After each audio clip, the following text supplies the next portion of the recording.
야야야, 아까 밖에서 갤럭시로 찍은 사진 내 맥북으로 좀 보내줄 수 있어? 아, 오케이. 에어드랍 보내줄게. 오, 왔다. 야, 근데 갤럭시가 에어드랍이 돼?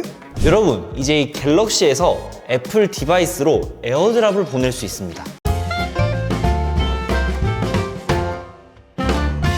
안녕하세요, 이슐랭입니다. 오늘은 드디어 여러분들이 기다리시던 갤럭시에서 에어드랍 사용하는 방법을 가지고 왔습니다. 이거 만우절 특집 주작 아니고요, 진짜로 가능합니다. 제가 이 주제로 영상을 만든다고 한 지 좀 지났는데 이렇게 오래 걸린 이유가 이것저것 테스트를 하고 정리하느라고 조금 늦었습니다. 아무튼 여러분들이 궁금해하실 것 같으니 헛소리하지 않고 바로 시작하도록 하겠습니다. 아 맞다, 여러분 지금 구독자 이벤트도 하고 있으니 참여를 하고 싶으신 분들은 여기 오른쪽 상단을 클릭을 해서 해당 영상을 참고해주세요. 먼저 갤럭시에서 에어드랍 사용하는 방법은 생각보다 엄청 간단합니다. 가장 먼저 휴대폰으로 이 워프쉐어 깃허브에 들어가 줍니다. 이 사이트는 깃허브라는 사이트인데요, 소프트웨어 코드를 오픈소스로 공유하는 사이트다 라고 생각하시면 됩니다. 여기 하단에 보면 다운로드 from GitHub 릴리즈가 있죠. 이것을 클릭을 해서 들어가 줍니다. 여기에 들어가면 2.0.4 버전이 있죠. 그것을 APK를 다운로드 해줍니다.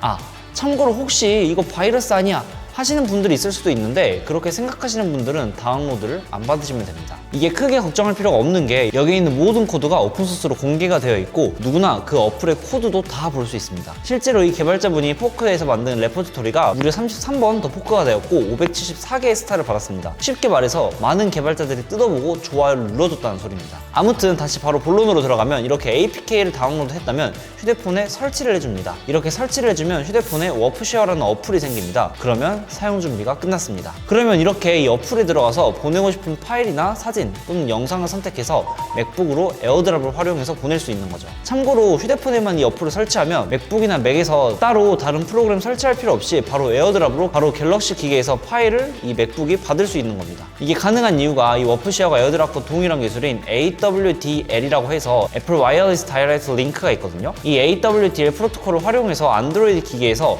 맥이나 맥북으로 에어드랍으로 파일을 보낼 수 있는 거죠. 그런데 이 워프쉐어에는 사용을 하기 위해서 몇 가지 제약이 있습니다. 가장 먼저 당연하게 워프쉐어 어플을 설치해 주셔야 하고요. 파일의 크기는 4.2GB 이내여야 하고, 맥이나 맥북, 휴대폰과 같은 네트워크에 연결이 되어 있어야 하고, 맥에서 에어드랍 표시 여부를 연락처가 아닌 모든 사람으로 변경을 하셔야 됩니다. 그러면 이렇게 바로 갤럭시나 기타 안드로이드 기기에서 에어드랍을 보낼 수 있는 거죠. 그럼 제가 이 워프쉐어를 테스트를 하면서 알게 된 사실도 몇 가지 알려드리겠습니다. 먼저 속도입니다. 속도의 경우는 제가 느끼기에 1기가 미만의 파일을 전송하거나 사진들을 보낼 때는 전송 속도가 나쁘지 않았습니다. 여러분들에게 이 수치값을 보여드리기 위해서 제가 5GHz 와이파이에서 2.95GB의 영상 1개를 갤럭시에서 맥북으로 에어드랍으로 보내봤는데 전송 시간이 약 7분 38초가 나왔습니다. 이게 인터넷 속도가 아닌 와이파이 데이터 전송 속도 영향을 많이 받거든요. 그래서 아까 5GHz 와이파이에서 테스트를 했을 때는 7분 38초가 나왔지만 동일한 2.95GB를 2.4GHz에서 에어드랍으로 보내면 20분 59초가 나왔습니다. 그리고 이게 집에 있는 와이파이 기기에서만 가능한 것이 아니라 여러분의 휴대폰에서 핫스팟을 틀어서 두 기기 모두 동일하게 잡아주면 앞에서 동일하게 갤럭시에서 에어드랍으로 파일을 보낼 수가 있습니다. 제가 휴대폰 핫스팟에서는 5GHz 밴드를 선택을 하고 동일하게 2.95GB의 동영상을 전송해주면 8분 56초가 나온 것을 볼 수 있습니다. 아무튼 이렇게 와이파이의 데이터 전송 속도에 영향을 많이 받는다라는 것을 다시 한번 말씀드리겠습니다. 참고로 스타벅스 와이파이 같은 공공 보안 와이파이에서는 작동을 안 하더라고요. 저는 그래서 스타벅스에서 이 갤럭시에서 맥북으로 에어드랍을 보낼 일이 있다면 다른 휴대폰으로 핫스팟을 켜서 활용을 했습니다. 이게 단일 대용량 파일뿐만 아니라 그냥 한 번에 보낼 때 파일 용량의 총 합이 4.2GB 이내면 상관이 없습니다. 그래서 이렇게 여러 개의 파일을 선택해서 보내도 이렇게 갤럭시에서 에어드랍으로 한 번에 보낼 수가 있죠. 일단 제가 앞에서 이것저것 테스트를 많이 해봤다고 했잖아요. 사실 이 에어드랍이 다른 기기에 사용할 수 있는 게 워프쉐어 말고 하나 더 있거든요. 오픈드랍이라고 오픈소스가 하나 더 있는데 이거는 OWL과 같은 AWDL의 개방형 제공형을 실행하는 리눅스와 같은 시스템에서만 작동한다고 합니다. 그래서 제가 이걸로 여러분들에게 보여드리고 싶어서 제가 라즈베리 파이가 있어서 이것도 시도를 해봤거든요. 근데 이게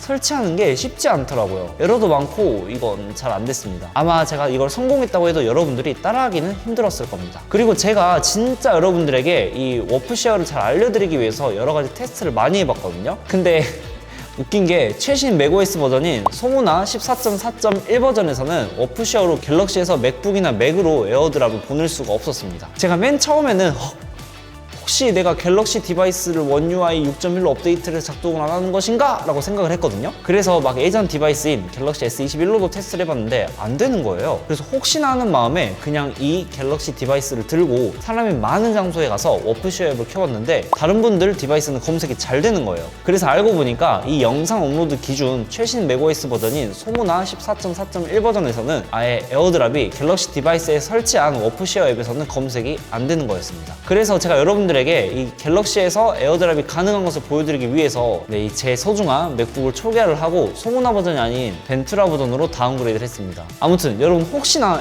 나는 갤럭시랑 맥북이 있는데 왜 이 어플로 에어드랍 못 보냄? 왜 내 맥북이 검색이 안 됨? 하시는 분들은 그 해당 맥북의 소프트웨어 버전이 소모나 14.4.1 버전인 것을 확인하시면 될 것 같습니다. 이게 아마도 소모나 14.4.1 버전이 업데이트가 되면서 에어드랍 관련 보안 패치가 있었던 것 같아요. 아니 근데 이게 진짜 이전 버전까지는 잘 됐거든요? 근데 진짜 촬영일 직전에 제가 이 맥북을 업데이트를 했는데 갑자기 안 되어서 너무 당황을 했습니다. 혹시나 이 갤럭시랑 맥북이랑 에어드랍을 활용해서 파일을 전송하고 싶으신 분들은 맥북 업데이트를 꺼두세요. 아무튼 오늘은 이렇게 이 갤럭시에서 애플 디바이스로 에어드랍 보내는 방법을 같이 한번 알아봤는데 어떠셨나요? 생각보다 대용량 전송 속도가 느려서 쓸모가 없을 것 같다고요? 근데 생각보다 사진을 보내거나 용량이 작은 것을 보낼 때는 생각보다 속도가 빨라서 그런 걱정 없이 사용할 수 있더라고요. 이건 여러분들이 직접 한번 사용을 해보면서 느껴보시면 아실 겁니다. 아니 근데 갤럭시에서 맥북으로 파일을 옮기면은 지금까지 카카오톡이나 드랍십이나 뭐 퀵쉐어, 링크 공유 이런 걸로 했잖아요. 근데 이건 네트워크에 올렸다가 다운을 받는 거고 그래서 아마 이 에어드랍보다는 속도가 느리고 카카오톡의 경우는 원본을 받기도 힘들고요. 그래서 메인 휴대폰이 저처럼 이 갤럭시인데 저처럼 노트북, 맥북을 사용하시는 분들에게는 이 기능이 매우 유용한 기능이 될 것 같습니다. 혹시나 이 워프쉐어 앱을 사용하시다가 모르는 게 있으면 댓글 남겨주시고 아무튼 오늘의 영상은 여기까지이며 오늘의 영상이 유익하거나 도움이 되셨다면 구독과 좋아요를 간절히 부탁드리며 다음에도 이렇게 신기한 기능이나 소식 또는 제품이 있다면 찾아도 약속을 드리면서 오늘의 영상을 마칩니다. 끝! 여러분 지금 구독자 이벤트 하고 있으니까 슈피킹 케이스 낙하 영상에서 참여해보세요. 그리고 다음 주 영상은 집에서 개인 나스 클라우드 구축하기 영상입니다. 아니 근데 에어드랍 이거 사용해보면 생각보다 편해요. 지금까지 갤럭시에서 맥북으로 영상이나 사진 파일 옮기는데 너무 힘들었는데 이거 진짜 편합니다. 여러분 이거 워프쉐어 앱 이용해서 에어드랍 꼭 보내보세요. 진짜 편해요. 그럼 안녕.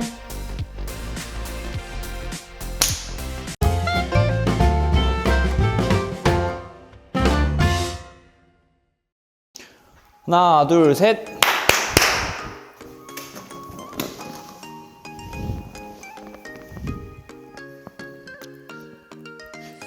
아까 밖에서 갤럭시로 찍은 사진.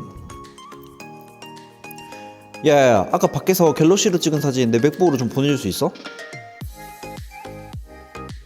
오, 왔다. 근데 갤럭시가 에어드랍이 돼?